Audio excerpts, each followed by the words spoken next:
believe we were on, and Jake, White House on the Hill, just got here. I think it's just you and me, Jake. How you doing? Okay, some other folks are showing up. Yes, Jake, I'm doing a quick live video.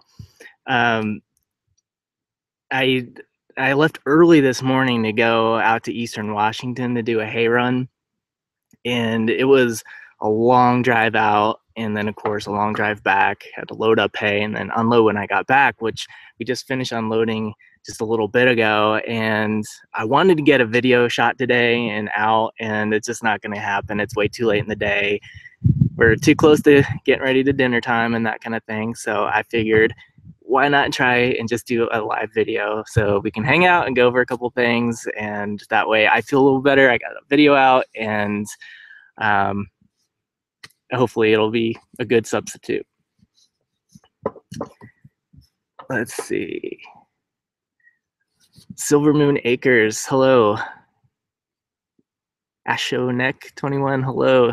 Terry, the air looks cleaner in the video. Yes, so that was one of the things I wanted to let you guys know about. I got a lot of, can you guys see me all right? I'm out in the sheep pasture. I was originally in the paddock with the sheep, but they were all over the computer. They, of course, never seen a computer before, and they were trying to eat the chair. I have it set up on one of those, this folding chair. There's another one right here, the computer's sitting on. They were trying to eat that, so I was like, we got to get out of their paddock. So anyway, I got a lot of prayers from you guys, a lot of well wishes, that kind of thing, expressing concern regarding the wildfires. And it was a really long week dealing with that. It was a little unnerving. I've been checking the maps a lot, and the fires are still in the area. And when I say area, I mean it is not imminent. It is not close. It's more of a region thing right now. So they're in the region, but the wind that was taking it in from the Montana fires has shifted back towards more of our normal wind coming up from the south, and there is not nearly as much fire activity down that way. So yesterday afternoon, the smoke pretty much cleared out. It was still a little, you could still kind of tell, like it was hard to see the mountains, but we could at least see the sky, which was a big improvement. Like we did not see the sky all week.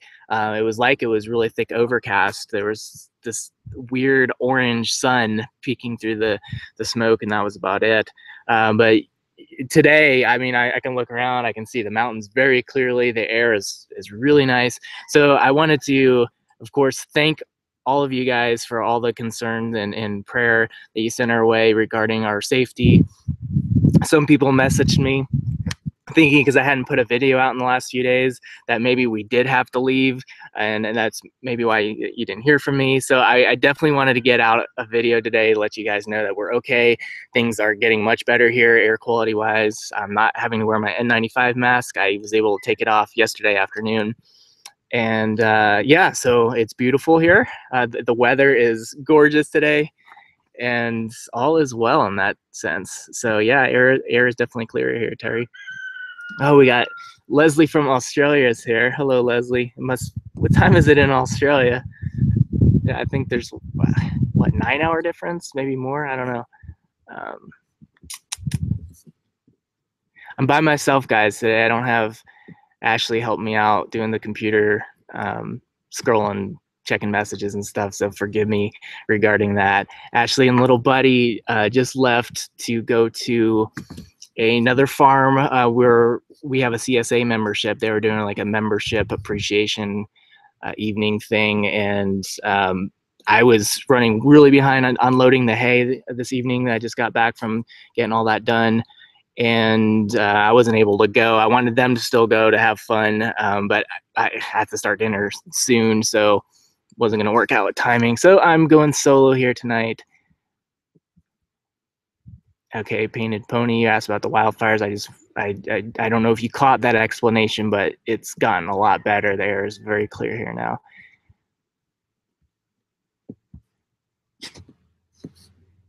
Yes, Karen, the breathing is better for sure. And Brian Philbrook from Maine, I guess you guys don't have to contend with the wildfires too much. But yeah, it's definitely much more clear. So so with the wildfire thing kind of out of the way, I wanted to let you guys know about something else that's upcoming. It's not going to be, I don't think, as much on the Grass-Fed Homestead channel, but on another YouTuber channel, the Better Together Life.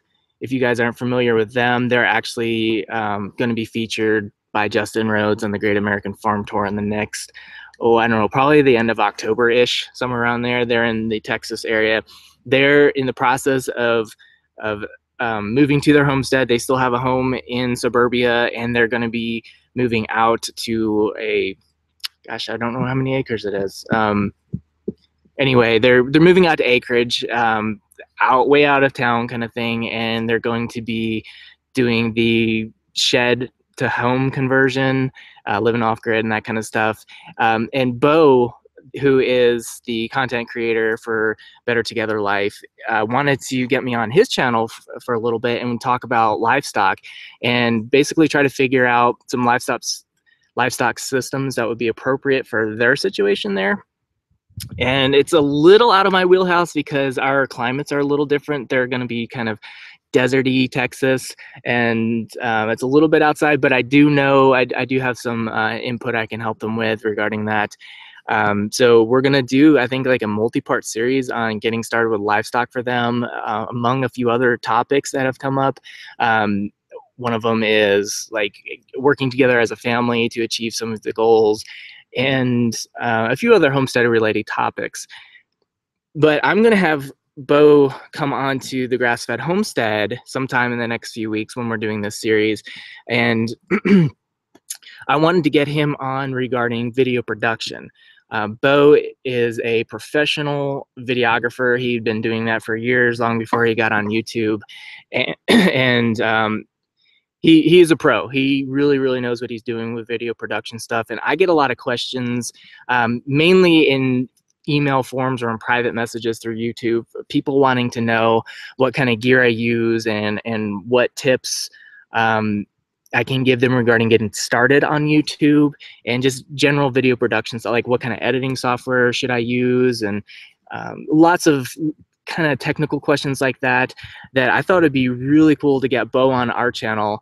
And I can share my perspective on that. I have some videography experience before on YouTube.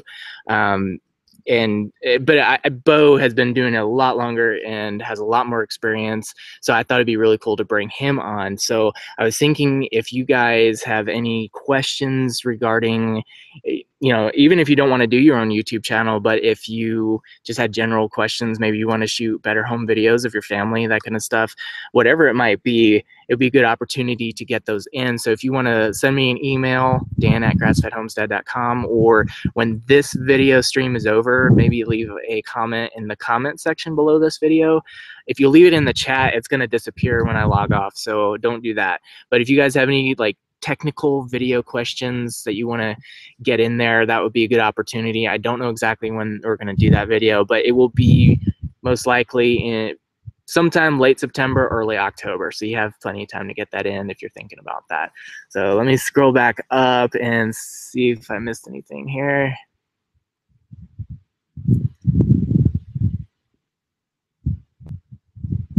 Few are skills. Is already night where you are. Are you East Coast?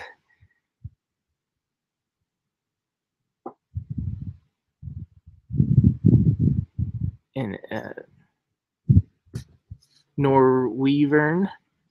I don't know if I'm saying that right. You guys are familiar with Better Together Life. You're fans. That's awesome. You're Virginia.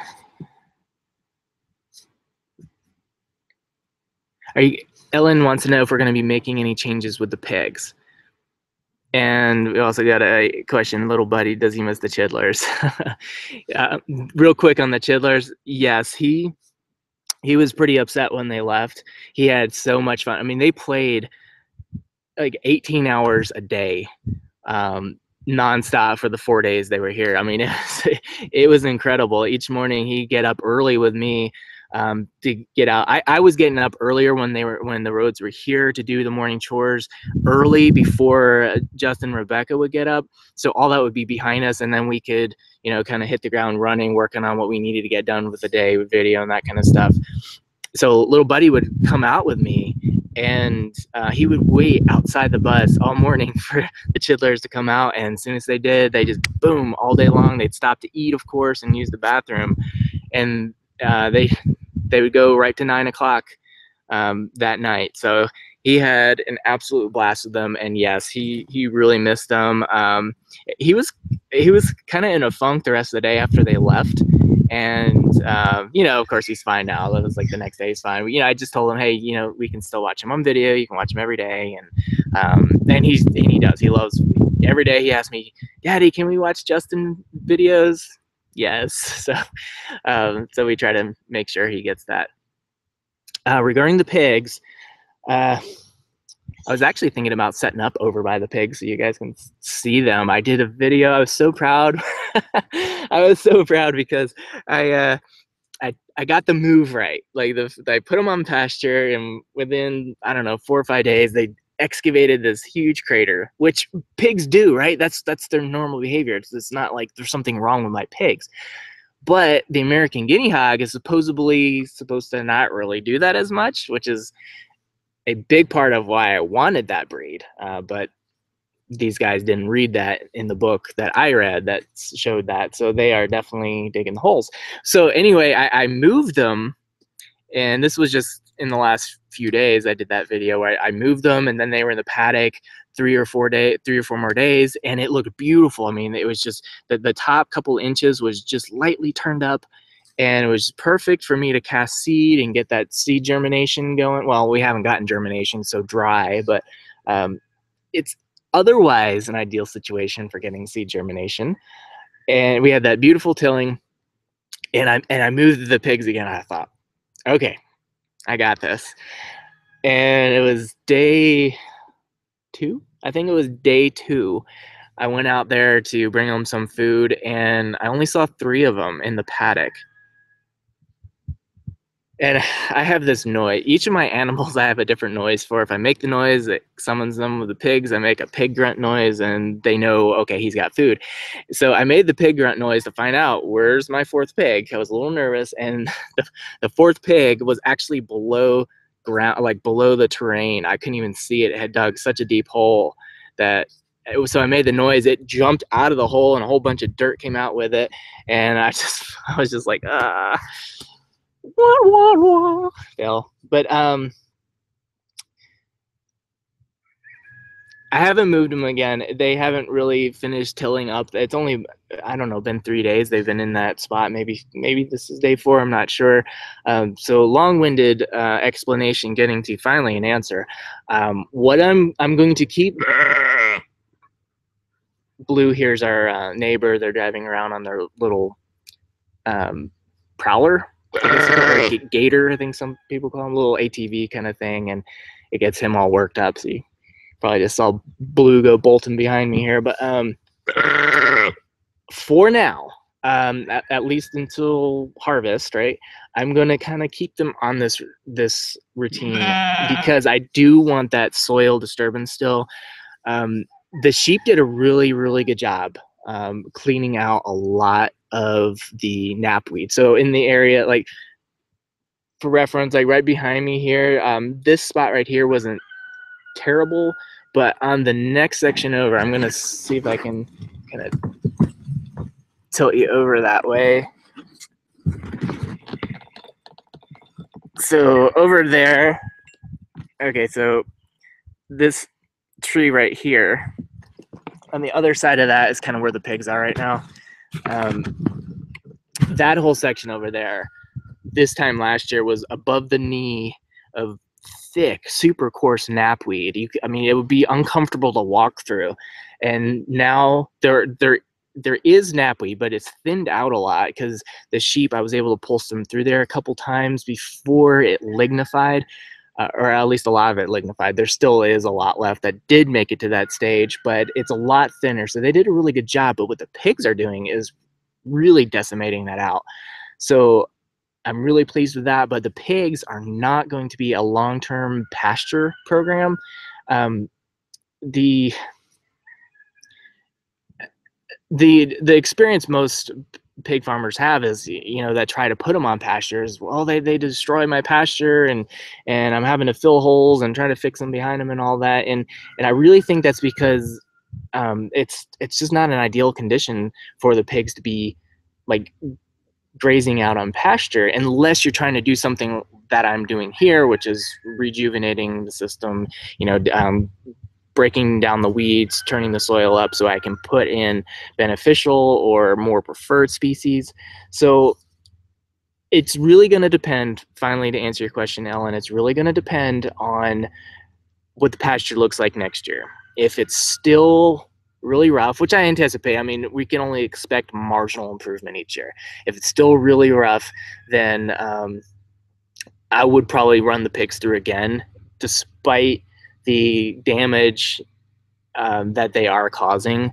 I was able to fill the other holes mostly, but in some of the holes where I'm going to have more damage, what I'm actually planning on doing is using that as a spot to plant trees. If you guys saw that video with Michael Jordan on the Great American Farm Tour when Justin was in Wyoming, they were talking. They were there to look at bees. He's the bee whisperer, and Michael, in just a real quick passing comment, mentioned he has a really big dog, and his dog digs really big holes, so he plants trees in the holes, and it's the perfect system because he gets free labor digging holes for trees. And the light went off in my head. I was like, oh my goodness, because Blue, our Akbash livestock guardian dog, is really bad about it. He digs a hole almost in every paddock, like these massive holes, and I was getting really frustrated. I didn't know what to do, and I guess it was just, you know, a small price to pay for having the protection for my sheep. But as soon as he said that, I was like, oh, this is perfect because I need more trees, you know, particularly like honey locust, black you know, fast growing leguminous trees that are going to nitrogen fix, even though there's some question as to whether honey locust actually does that or not. But you guys know what I mean. We're going to just be putting in these trees like that. The hole's already dug. It'd be perfect. So again, we're keeping the pigs in the current system through this year. Next year, we'll reevaluate depending on what the spring pasture looks like. And I would really like, the ideal scene would be to get them back behind me here. And those trees, unfortunately, those trees do have some of the bracken fern in it. There is an area, you can't see it from here, but it's further back over that way that seems to be devoid of the bracken fern. There's just a swath of area. It's pretty good size that I'd like to get the pigs back there too, which was my original plan for this year.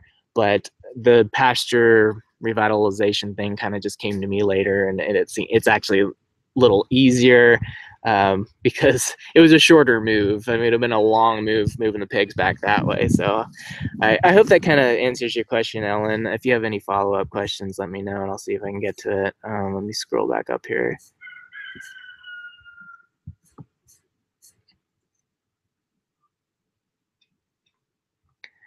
Yeah, Silver Moon Acres has given everyone well wishes for regarding the hurricane coming through. Ashley has a lot of family in Florida, and some of them have evacuated. Some of them have not. She was just talking to her aunt before she left to go to this event tonight, and her it was her aunt who had not evacuated, and I think the power was going out while they were on the phone, and she was just, like, getting a little nervous and upset, and I think they got off the phone. But yeah, definitely, it's kind of a tense situation. I have a little family left in Florida. We used to have a lot of family, but not so much anymore. A lot of them relocated. But my cousin, my first cousin, still lives there, so he left and went up to Atlanta to stay with my brother. So yeah, definitely it's a concern. Is the grass-fed homestead your full-time or your full income job? YB Family Farm wants to know. My wife works off farm. She has a job with a software company out of Seattle. She travels. It's not been as much lately. thankfully, but for quite a while she's traveled heavily, and then she's been able to work from home also when she's not traveling. So that kind of enabled us to live here at this lifestyle at this point, because she is able to work remotely some. If she didn't have that option, then we probably wouldn't have been able to be doing this right now. We would have still been working towards it, but it really enabled us to have that freedom to live where we wanted to live. In our area in northern Idaho, there are not a lot of tech industry jobs, as you can probably imagine. So it probably wouldn't have been something we could have done for a while. So so Ashley does have an income off farm that that goes a long way helping us here.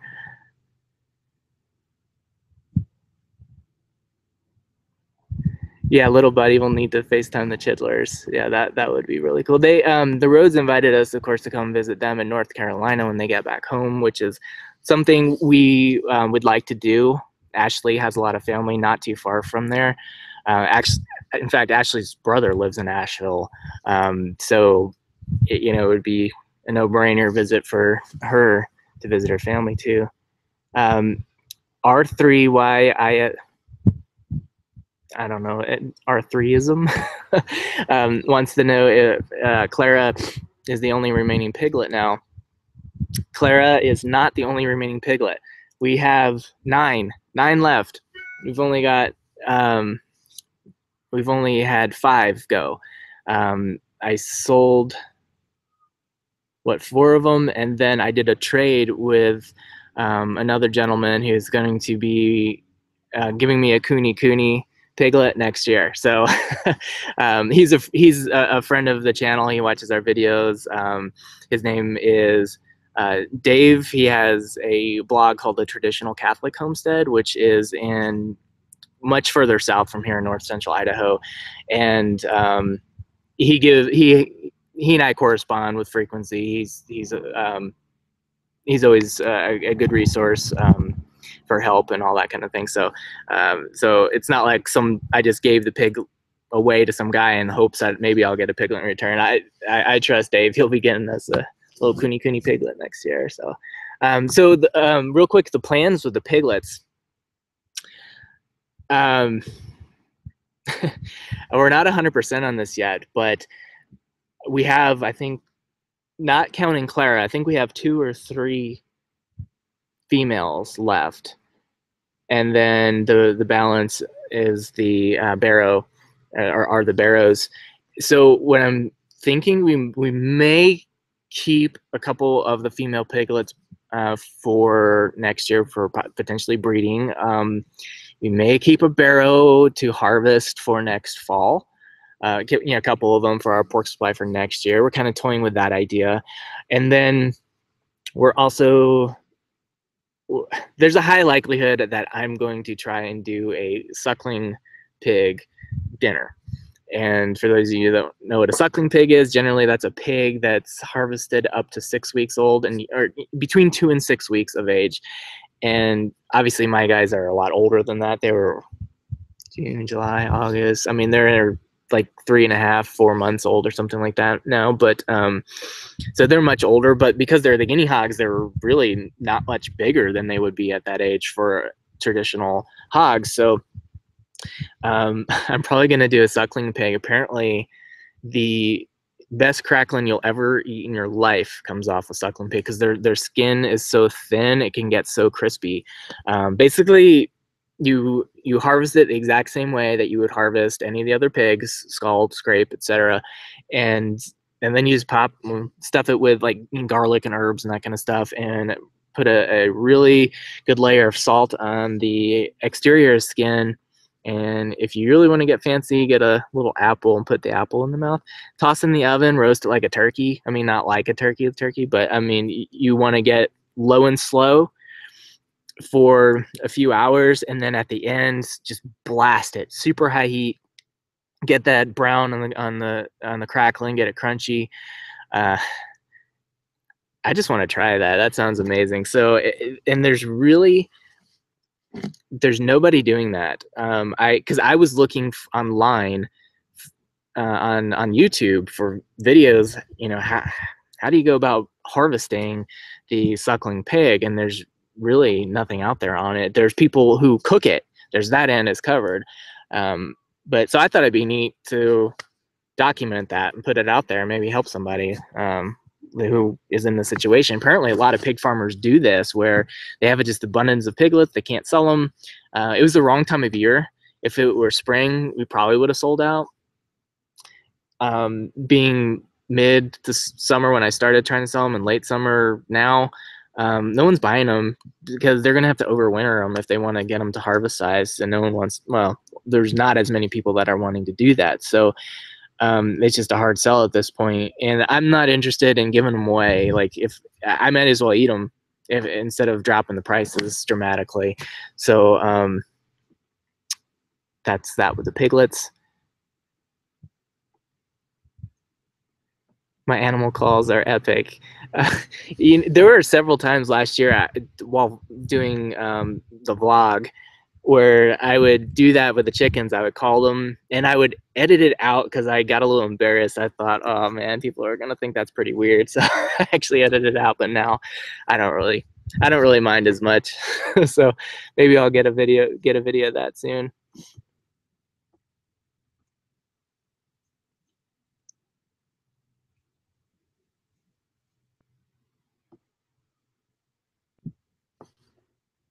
Something's wrong with my chat screen. I'm sorry, guys. And I'm sorry if I'm missing any of your questions. We can go for just probably a few more here. Let's see. When are the ewes getting bred again? If I miss you guys, if you just want to try and type it in there again, I apologize. Again, if you just joining us kind of late, I'm by myself trying to manage this, and this is, I think, the third time I've tried to do a live chat, and the other time I think I had Ashley with me trying to help, so it was a little easier. But when are the ewes getting bred again? Fernando wants to know. November.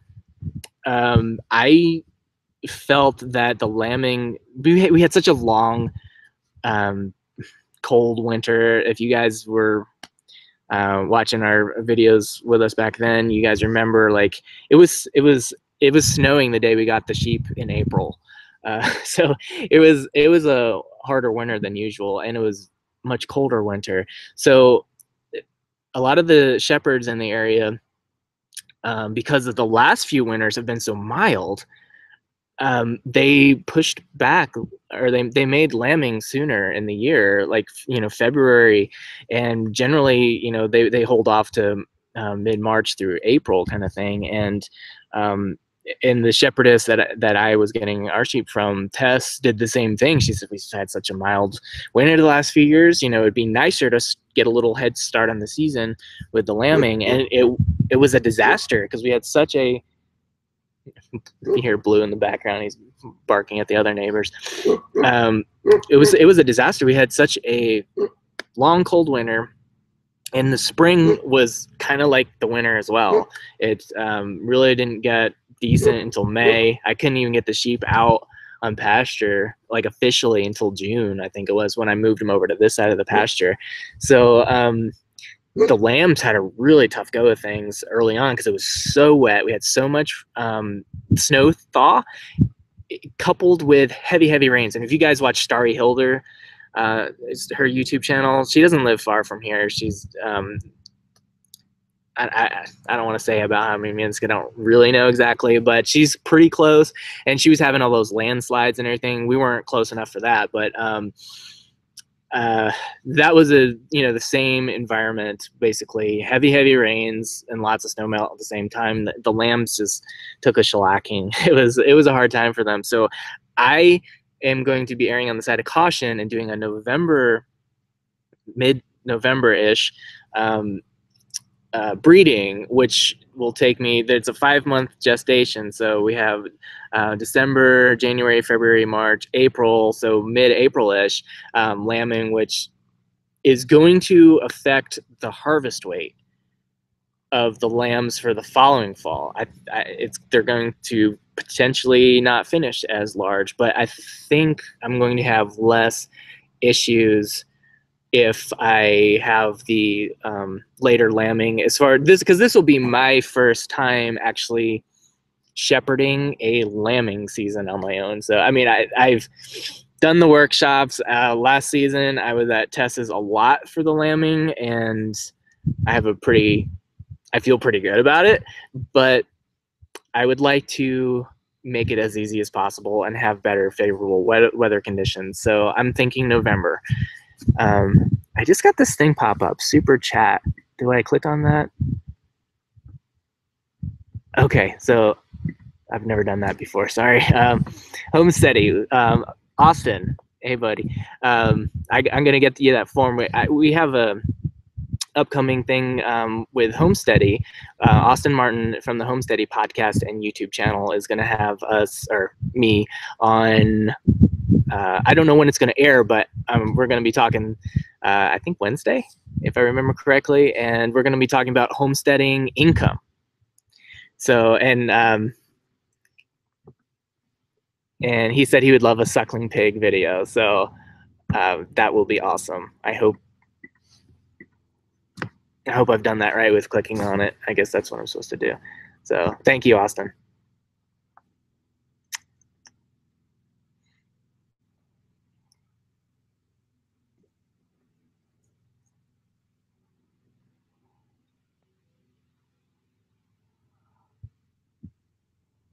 Bob Hall had to go. Take care, Bob. Kenneth wants to know, are we keeping Clara as a pet? That's the plan right now. She got really big. In fact, I kind of wish I was over there. It's kind of a long way, and we have to go over fencing and all that to get over there, so I'm not going to do it. But she's gotten pretty good size, and she's bigger than some of her other siblings now. And so I'm a little conflicted as far as breeding her or not. Like, my initial thoughts was absolutely not. I mean, she was the runt, she wasn't doing well, and then Caroline Baines, who has been with us right from the beginning, pretty much right from the beginning, following our channel and supporting us. She has been a long-time collie breeder, and she reached out to me and she said, "Hey, you know, if it's a matter of the animal just wasn't getting enough nutrition, and once they start getting you know, the hands-on feeding and they thrive and do well, then it wasn't necessarily a genetic thing. It wasn't like they're just genetically deficient and they shouldn't breed." And she's successfully bred runts of her canines, her collies, and has had fantastic results. So I think there's some merit to that. It makes more economic sense to not keep her as a pet and to keep her as a breeder, but I'm a little hesitant because I remember on how unwell she was initially. But for now, to answer your question, yes, she is at the very least a pet.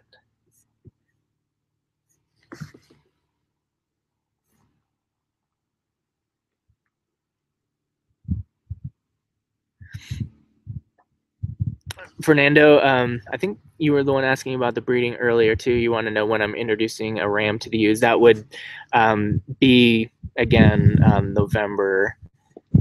And they're on a 17-day estrus cycle. So generally you would leave the ram in there for 2 estrus cycles. So 34 days-ish. And at that point, there's a very high likelihood that the ewe has been impregnated. It's kind of economically a bad thing if you're supporting a ewe all winter and then in the spring she does not lamb. So that's why you want to go 2 cycles instead of just 1. You're taking less risk that way with that.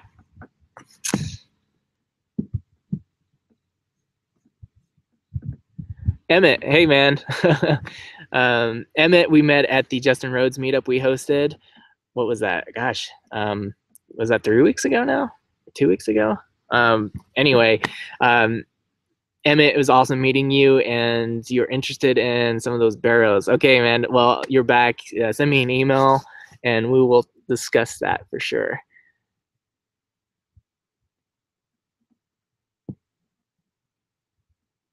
Gary, do you have any suggestions for separating a single ram from the ewes?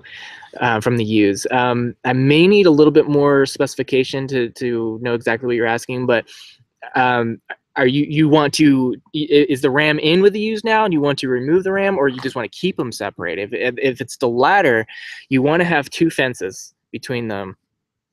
They can see each other. I mean, they don't have to be where they are completely out of sight. But if you have generally at two fences between them, you'll probably be okay with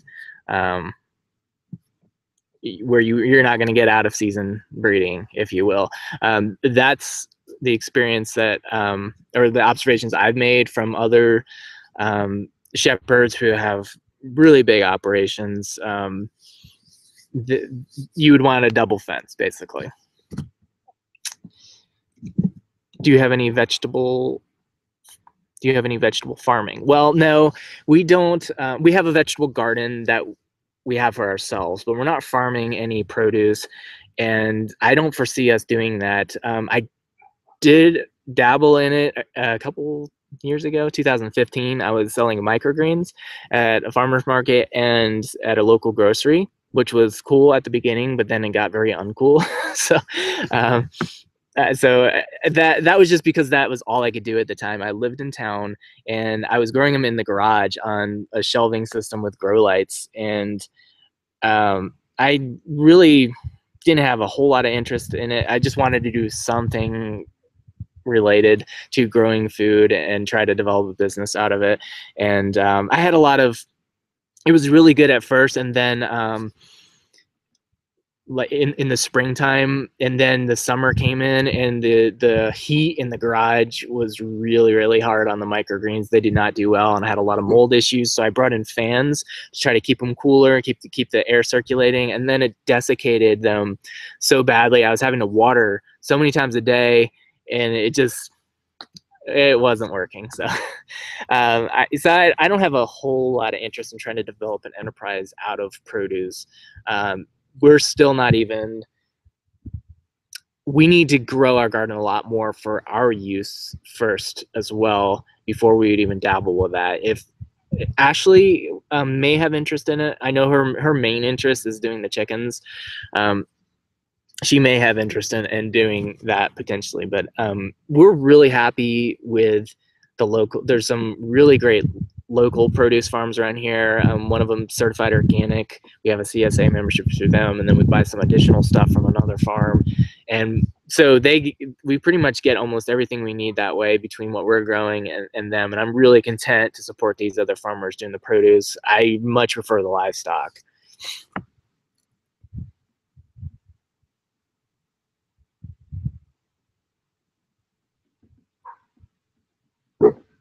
R3ism. It wants to know, when is Tess going to be back in the vlogs? Great question. I need to talk to her. We had a really cool video idea, or I pitched to her, and that she was really excited about doing, which was basically a medical video. What should the responsible shepherd have as a medical kit, and how to use some of the stuff. Tess has a lot of medical experience. She has a PhD in Oriental medicine, and she studied in China for acupuncture back in the 60s. I mean, no one was, or especially a female back then, was not, that was very unusual. So she came back to the United States, and she had tremendous experience coming from China that a lot of other people in the United States did not have. So she was very big in that community for a long time, and she also was on the board of the licensing board for a long time. So she's a well-respected member of that portion of the medical community. And then on top of that, she's been teaching veterinary science for 4-H for I don't know how long. So she's got a ton of medical background. So I really wanted to dive into that some. And the main reason why we haven't is because she has been very busy with her ranch, doing her thing, and we have been with ours here. A lot of the videos we have done have been in kind of off season, in shoulder season, over the winter, that kind of thing when there was a lot less going on, when we have a lot more time for that both. So that was kind of the main thing. It was a timing thing. So I suspect this fall, probably it could be, you know, in the next month we could knock that out, maybe some other videos, and then get her back involved. She is a favorite of everybody's. Everyone I hear from just loves having her in the videos. And I told her she could use the videos that she has been in on her website to help promote what she's doing. And so I went through all the videos that she's appeared in so I could send her links to each one of them so they can be embedded. And I counted them up, 21 videos. 21 videos she's been in. So she's been a tremendous asset to us here and what we're doing, and also the YouTube channel and this whole community. Like, I think a lot of people have gotten a lot out of what she has contributed here. So I don't know that she's watching, but if she is, Tess, thank you so much for your contributions to this community. CJ and Auntie Yaya want to know if we've ever considered making ponds and streams in order to control the snow runoff and capture the water for summer irrigation. Yes, that was a big plan of mine before we were living here. We actually have a pond. It's way like on the edge of the property. We can't access it except for during the winter unless we had machinery, because the bracken fern, like, it's literally up to here and it's so thick, and they are big. They're a big habitat for ticks. Like, that's what they're known for, is like the harborer of the deer tick, and I'm not really keen on walking through that and dealing with that. So we don't go back to it and visit it. But there is a pond and there is a creek running through it. The problem that I have with it is that there's a lot of conventional agriculture. Like, I don't know, you probably can't really see it over my shoulder there, but there's a big field back there behind me that gets sprayed, and all that runoff goes right through that creek. And then there's actually like we call it the ditch. It's right here to my side here. That goes through there as well. And I don't know, it's just not water I want to capture, because the amount of 2,4-D that they're putting down in conjunction with the conventional fertilizers, it's just not compatible with my system. I know there's bioremediation, right? You can put in reed beds, cattails, and all that kind of stuff that filter that. But all that kind of stuff, it takes a lot of input and machinery, lots of time and money, and we're just not there yet. So I'm not opposed to eventually maybe trying that with the reed beds and that kind of stuff, but just, I don't know, we're just not quite there yet. We're still trying to get the livestock situation, running smoothly. It's going really well, but we're still trying to figure out how to work the pigs and all that kind of stuff. So, Suzanne, hello from Nashville. You're new to the channel. Awesome. Thank you. Welcome aboard. Thank you for your support. Jake from White House on the Hill, the YouTube channel, wants to know for Houston the back 40, which is kind of what I was just talking about with the pond. It's the back 5. We have 10 acres. What we use is really less than 3 acres. That's what you're seeing in the videos is kind of I think it's around 2.5 acres ish, and further out, where we fenced was 5 acres, and a lot of the other half of this 5 acres that we're on is really heavy with the bracken fern. And I've been keeping up with it this year mechanically. I've been mowing it every week and a half. Just as soon as it starts popping up again, I take it out again. And last time I did it was right before the roads got here, and so August 20th around there. And well, that wouldn't have been it that day, but somewhere around there. And we I haven't really seen much regrowth or any regrowth since then. So I think it's finally kind of given up for the year, I'm hoping. But if you go beyond the perimeter fence there, it's literally just completely overgrown with, again, the bracken fern chest high. It's no. Are we ever going to use it? Yes, but this year, no. It's going to take a long time of managing that to make it usable. Gosh, I keep losing the text here. Where'd you go, Jake?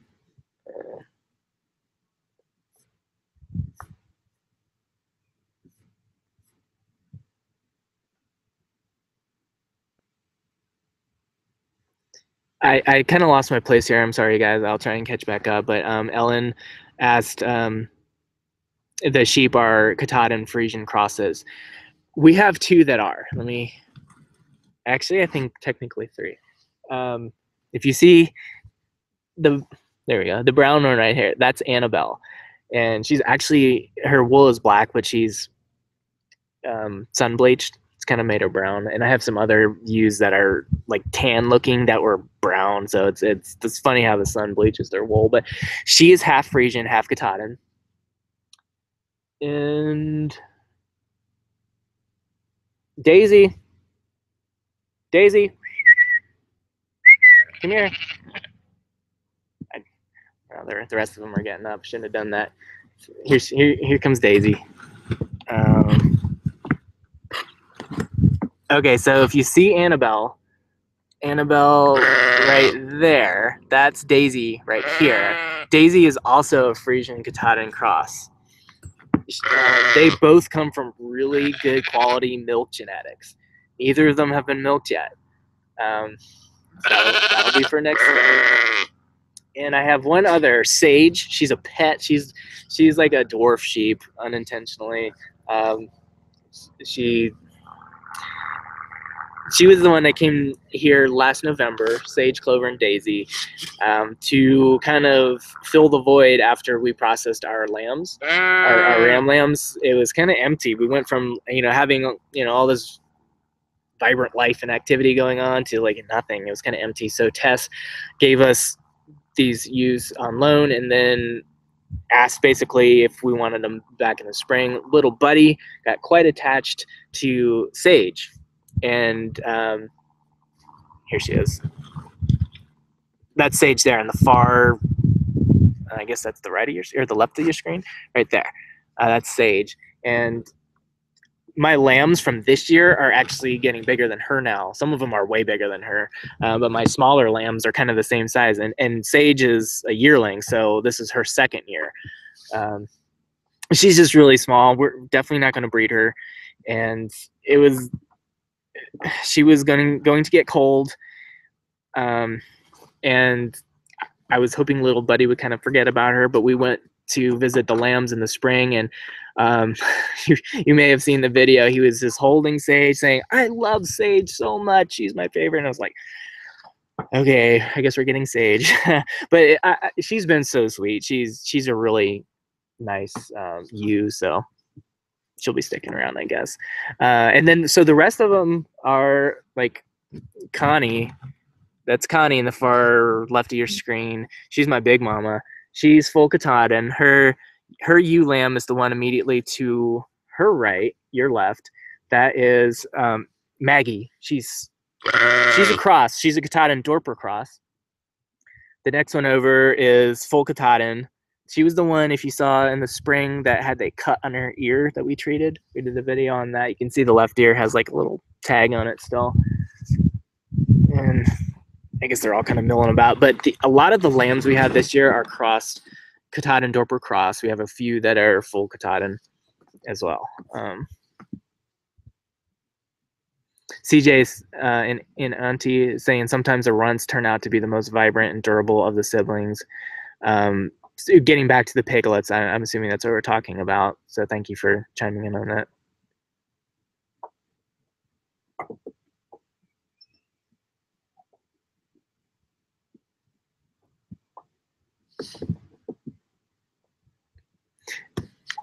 Walt wants to know what are eggs selling for in our area. I don't know. I take that back. I do know.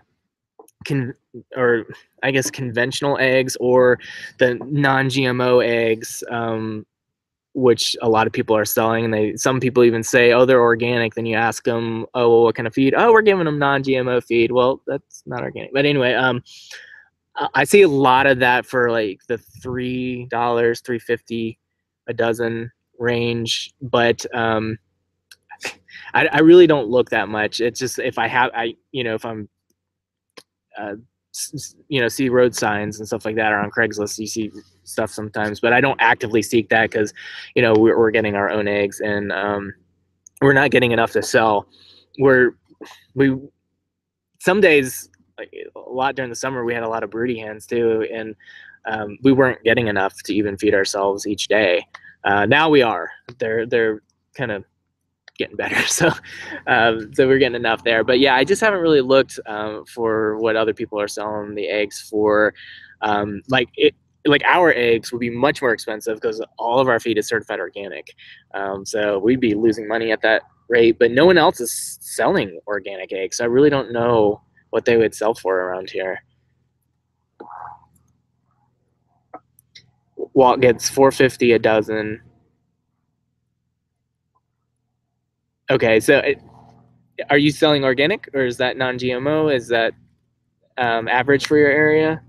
Or I mean, are you doing well? I know, like my dad, he sells non-GMO eggs. He actually has a decent customer base with eggs, and I think they're at $3 a dozen, and they're profiting. They're paying for all of their own feed, and they're putting some money away. So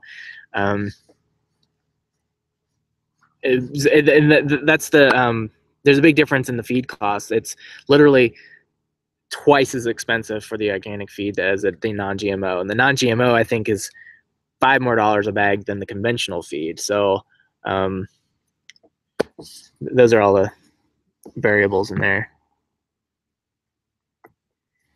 Keenan, any advice for I guess someone looking to start homesteading and farming? This is that's a pretty wide open question there, but advice. The only thing that's coming to mind right off the bat is frugality. I mean, living a thrifty lifestyle. We're getting a lot better. Like we were, living in town, having a very, I guess what you would call a conventional lifestyle for a long time, and we started making a lot of adjustments and trying to be more, thrifty and frugal and that kind of thing. We're certainly not perfect by any means, but I mean, just for example, like our house, we did not want to be, this wasn't the plan. This was not the plan to be living in this house. When we bought this property, we had a estimate from a builder. We were going to build a house, and we had a number, and we used that number to determine how much we could spend on our property. So we found this property, and it had a little 1-bedroom, 1-bathroom house on it. Needed some help, need some polishing and that sort of thing. And the plan was we were going to move my mom into that. We wanted to have grandma here, have the multi-generational homestead thing going, and she would help with little buddy and help me while Ashley travels and that kind of thing. It was kind of the plan. And then we bought the property, and the price to build the house magically went up a lot, like $120,000 more than the estimate. With no changes. It wasn't like we decided, okay, well, let's add this and that or make it bigger and all. No changes, went up $120,000 just because. And so we tried to find other builders too, and the price would just only go up from there. So we were faced with the decision: make a go of this, or try and sell it. And trying to sell a 1-bedroom, 1-bathroom house in the shape this thing was in, I mean, it had been on the market for, I think, 2.5 years before we bought it. So I wasn't really, we would have had to been in town continuing to rent all that while, trying to sell this place, and for 2-3 years, who knows how long it would take. Or we can make a go of this place. So we did. I had that Joel Salatin quote going through my head: if you want it, you really gotta want it. So that's my advice. That right there, summing up Joel Salatin: if you want it, you really gotta want it, which means sacrifice, big sacrifice, maybe even struggling, financial sacrifices. You know, you're probably not gonna be having your Netflix subscription, or I don't know, what do people paying money for these days? I don't know, but like, we don't have a cable bill, we don't have television, we don't have, you sometimes see a satellite stuck on the side of the house, and it's not hooked to anything. It was here, that's probably from the 90s or something, that satellite. So it's not to say you shouldn't have any of that. If you can, great, but I don't know, just like the whole experience of really scaling down our whole life, getting rid of a lot of stuff. It's not a tiny house, but we built an addition on it, so it's 850 square feet. So it's not a tiny house by any means, but we were going from over 2,000 square feet. So it was a dramatic reduction. No home office for Ashley. She works in our bedroom. It kind of stinks for her and for me, because when she's on video conferences sometimes, or phone calls with clients and that kind of thing, and I need to get in the room and do something, and I have to be respectful of her phone call. So there's sacrifice. There's a lot of sacrifice there. So that's the big takeaway, I guess, from that, is like, sometimes you have to be willing to do that to do this. So we're making a go of it. We're making the best of it. And this, again, not ideal, but it's getting us closer to our goals, which is feeding our family high quality, nutrient dense food by animals that we're raising, developing some income stream off of it. So we're serving those goals. We're meeting those goals, and it's just, we had to sacrifice the vision of this house. We spent a lot of time designing this house that will likely never be, or I don't know, maybe someday, but I don't know. I hope that is helpful in some way, Keenan. Peoria Dude is in the house. Welcome. Peoria Dude is getting set up with his new homestead, so he might have some advice for you too, if you want to chime in, because he's going through it right now.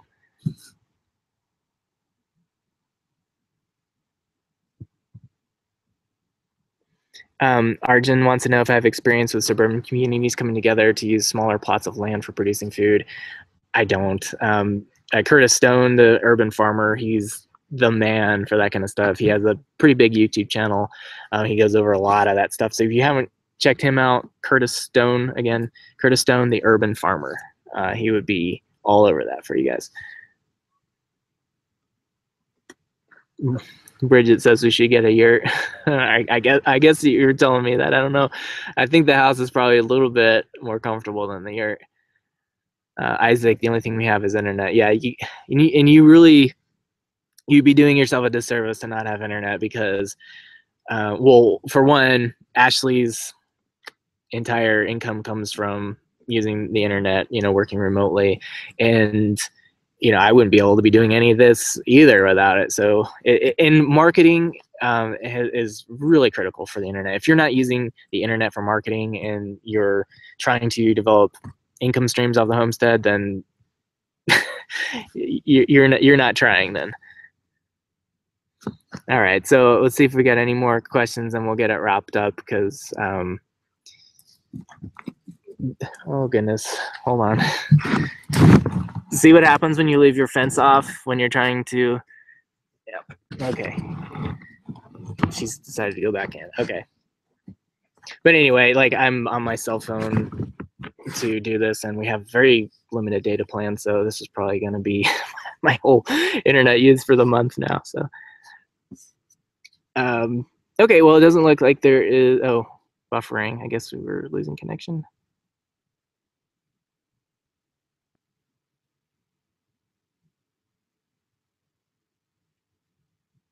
Okay, so a couple more questions coming in here at the end as we get it wrapped up. Property taxes, how much they run. I'm trying to remember.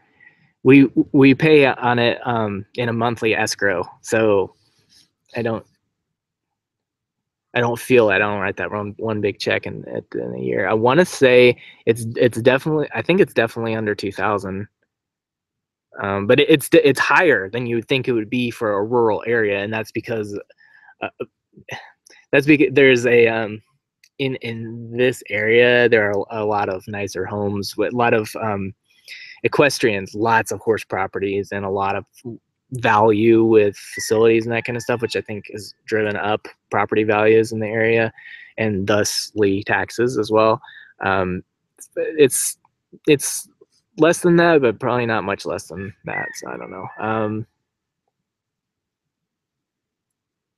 Oh, the peas. Our threeism wants to know, or she said, or he said, sorry, you bought a ton of peas. How's the progress on that? Almost out. I ran out yesterday, as a matter of fact. The pea producer, he ran out of his supply. Then he harvested some more. He got about 500 pounds. He had some more, but he had some other customers. He had 500 pounds left. I went down and got that a few weeks ago, and I just ran out of that. And he's going to be harvesting again real soon, so I'm going to be getting some more. The peas have been really good. I really like the field peas. I soak them at night during evening chores, and then the next morning I give the peas in the morning to the pigs and in the evening as well. And then the sheep get them in the evening, just the evening once, because the peas is the main feed for the pigs. But for the sheep, it's just kind of a protein boost because I don't have, you probably see behind me, I mean, it's so dry, nothing's regrowing. And plus I mean, back in the spring when this was, or let's say May or June, when this was at the height of its productivity for the year, the climax of it, it's just all knapweed. There's no, really good nutrition in what they're eating out here anyway. So I'm having to supplement them with the peas and all that, so they get that extra protein boost they need. So the peas have been great, and I'm definitely going back to more for more. It's been much more economical than alfalfa pellets, not more economic than alfalfa hay, but again, we have a problem with sourcing organic alfalfa hay.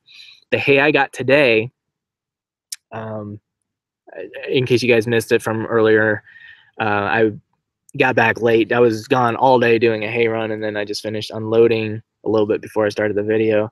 And the hay I got today was from a farm that is in the process, or at least they're talking to the certifying agency. They're going to be getting certified for organic alfalfa, and they've been doing it organically, I guess for the last 5 years or so, and they are trying to develop a market for that. And if they can justify the organic market, they're going to get certified. But they're, for all intents and purposes, it is an organic alfalfa that I was able to find. So I did find some of that to kind of hold me over in the meantime with the peas. Why haven't I done any irrigation for the pasture? The number one reason is Justin Rhodes actually asked me this. He said, "Is it because it's not very permaculturally? Isn't it's not a very permaculture thing to do?" I said that's not really it, because I think having the lush or the irrigated pasture is better than a completely brown pasture like this. So what's better for earth care? The irrigated pasture, right? So the reason why, though, is because we are on community water. We don't have our own well, and we have restrictions on, sorry, there's a bee flying around me. We have restrictions on how much water we can use and what you can use it for. Like, we can water a garden and we can water livestock per our community rules. We don't have an HOA or anything like that. This is just for water. It's the water company, essentially. It's not a public utility. It's a privately owned one. So we have to be very mindful of the water we use in that sense. So I can't just have irrigation going in the pasture. Number one reason. Number two would be the cost, because again, we're paying by the gallon. We're not on a well where we just have the well maintenance costs being the only cost. So those are big things.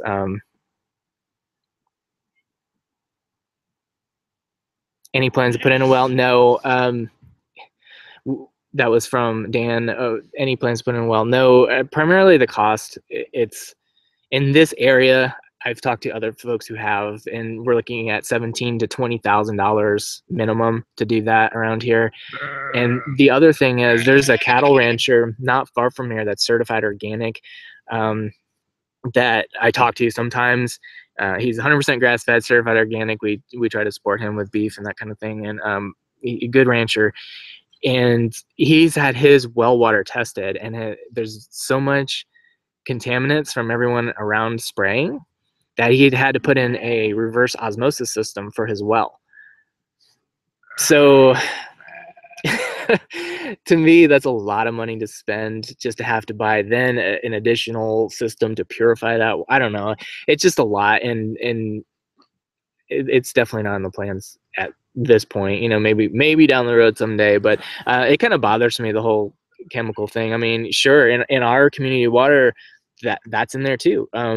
We filter. We do have a filtering system in the house as well. We use the Berkey gravity fed system, which gets a lot of it out.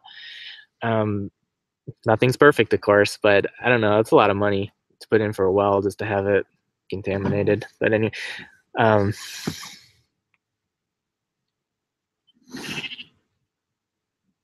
Puria dude wants to know about rain catchment. Would it be enough to help? If we had catchment this spring, my goodness, I bet we'd still be using it for irrigation. If we had a big enough tank, we had so much rain. And it started last October, if you guys remember, if you're watching the videos then. If you go back to my videos from October, it actually started right at the end of September 28th, 29th, somewhere in there. If you go from there all the way to the day we harvested our sheep, that was which was November 2nd, which the video was came out a couple days later, I think November 4th. That entire month, every day, if you look, there was rain in my videos, and there would be the occasional time where I'd be filming because there wasn't rain, and I would be talking about, oh my gosh, there's no rain, you know, so let's film. But yeah, every day. And it started then, and then it backed off a little in November, and then it came back, and then it turned into snow in December, and it just would not quit. So we would have had a tremendous reserve if we had the means to store it at the time.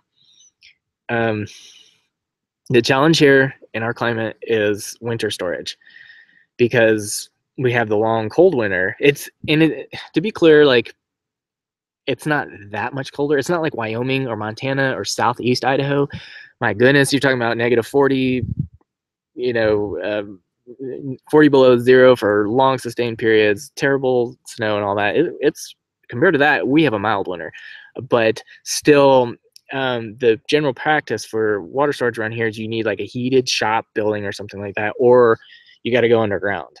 And then we're talking again about, you know, excavators, and the tanks generally I think are around $1 a gallon for storage. So if you have a 2,000 gallon tank, you're talking about $2,000 in cost. I may be wrong about that, but I think that's what it is.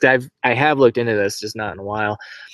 It's something I do want to do, but again, it's one of those things. When we do our 2018 goal video, you're probably not going to see that on the goal list for 2018. That's kind of a long-term, really nice to have. I'd love to have water storage, but again, it's just a matter of, you know, budget. How much can we afford, and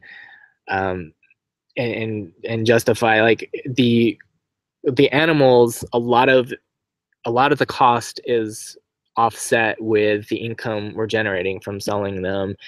So and then as a byproduct, we have all this food for our family. So when you take that into consideration, how much money we save by not having to buy elsewhere, it's very, very economical. This makes sense. This pencils out. So it's easier for me to, you know, this year we put a lot of money into buying the livestock, to the breeding stock and such, but I know there's an ROI on that, return of investment. That's, sure, it's not a fast cash flow. We have to make it through the season, and then we get paid at the end of the season, kind of thing. But you know, putting a big investment in water infrastructure, as critical and as important as that is, but I don't mean to sound like I don't think that's important. Very important. But when I have the tap is working right now, and it's a lot cheaper, so I just have to be mindful of those types of investments, where the sheep are paying me back. The water right now it would be a long-term recovery on that investment. So just okay. So Walt is saying Tractor Supply sells 3,500 gallon tank for 1,500. So I was off with that. So it's less than 50 cents a gallon. Then I'm someone else can do the math on that, but yeah, Dan, you will get there eventually. Homestead can be completed in phases. Priority is first. Right. We've been here almost 14 months. So just barely over a year. So we're very much in our infancy. And I've gotten that criticism before. Oh, you call yourself doing permaculture, but there aren't food forests and swales. You're just homesteading. You're not doing permaculture. And my rebuttal is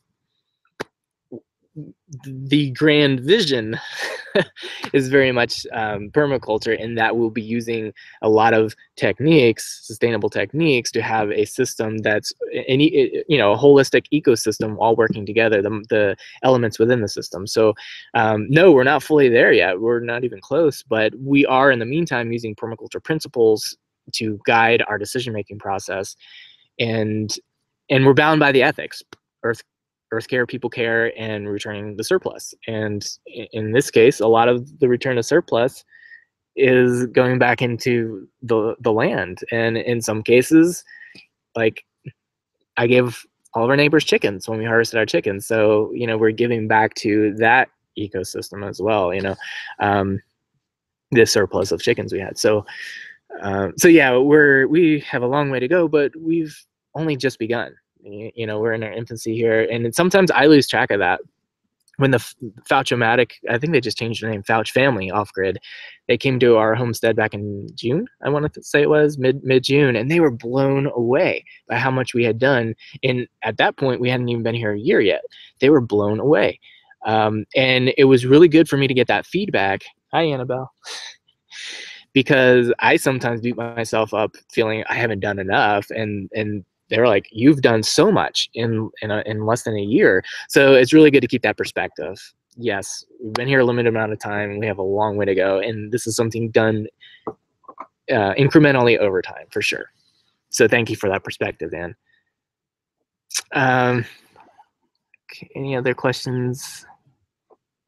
Booty Hill Farms. Hi, Dan. Similar climate here. We are in Northern California. You should consider swales directed into a pond. We store water in a 13,000 pond. Yeah. Yeah, I definitely want to do that. One of my goals this year was to get contour mapping done so I could figure out where I need to put in the swales based on the contour lines.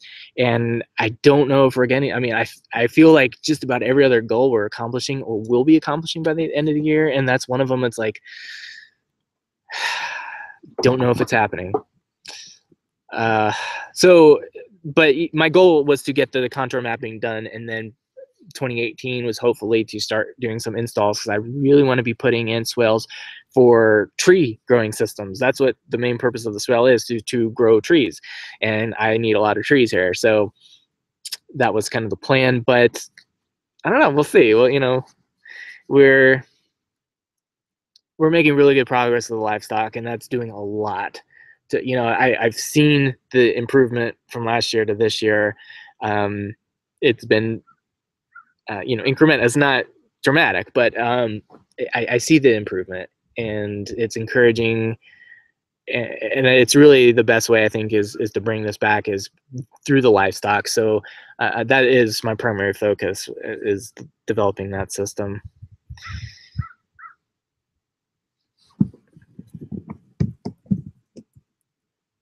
How many acres is your farm? It's 10. We're only using about 2.5 though. A lot of it is overgrown in bracken fern, which is highly toxic to all the livestock. So I can't even use the livestock to clear it. As soon as I cut it, it grows right back.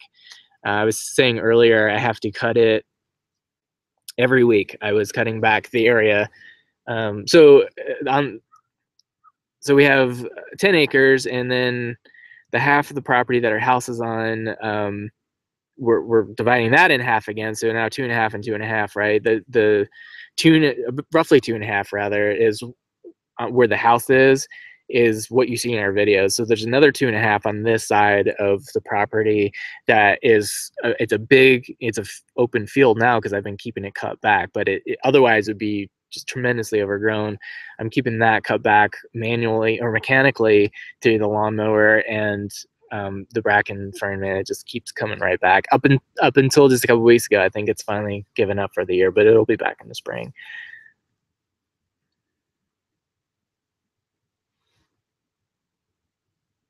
Thank you for the encouragement. Freaky Geek too.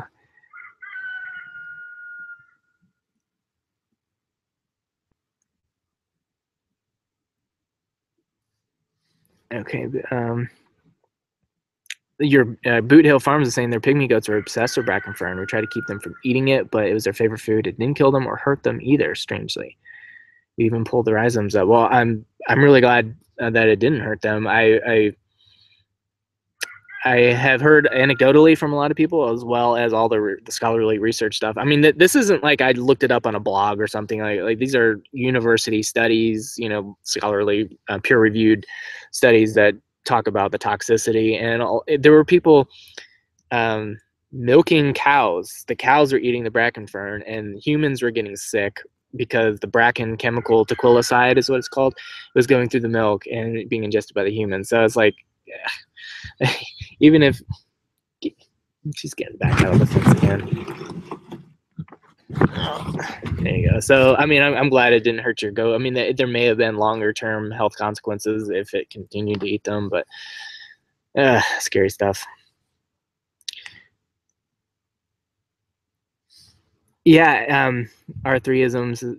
Hope Ashley and little buddy enjoyed themselves at the farm event. They just came back probably about 10 minutes ago, because I guess they weren't there very long. But they had to come back for dinner, and I need to actually go because I was supposed to have had dinner already waiting for them. So I apologize, guys. I do have to run. Thank you so much for joining us, and I'm sorry if I missed any of your questions. Again, I got the little chat thing going on the side. I was trying to keep up with it best I could. So if I didn't, maybe we'll have to do this again soon when my data plan resets for next month, maybe. So again, thank you all for joining us, and stay tuned for the upcoming on Better Together Life YouTube channel. We're going to be appearing on their channel, doing some homestead discussion stuff, and as well as the Homesteady podcast, where we'll be talking about homestead economics and homestead business and that kind of stuff. So thank you so much. And I don't know how to turn this off. Let me see. Okay, here it is. All right. Good night, guys.